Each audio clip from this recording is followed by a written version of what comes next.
Hello বন্ধুরা, এই দেখো আমার বলোনিজ অবশ্য রেডি হয়ে গেছে। এখন এর সঙ্গে আরও 2-3টা ইনগ্রেডিয়েন্ট অবশ্য মিক্সড করেছি। সেটা হচ্ছে তোমার মাশরুম স্যুপ প্যাকেট, 1 প্যাকেট দিয়েছি।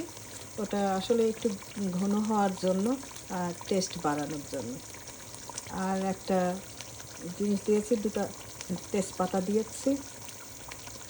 আর হচ্ছে চিকেন, এটা দিয়েছি, সরি ভুলিয়ে যাচ্ছি, চিকেন স্টক, চিকেন স্টক দিয়েছি, টেস্টি গিভিং ফ্লেভার। তাই তো আমার বলোনেজ ইজ রেডি না।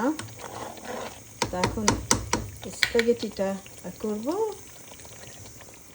এই তো হয়ে গেছে এখন কমপ্লিট মাই বলোনেজ।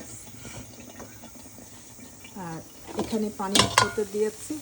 এখন স্প্যাগেটিটা এখানে রান্না করব।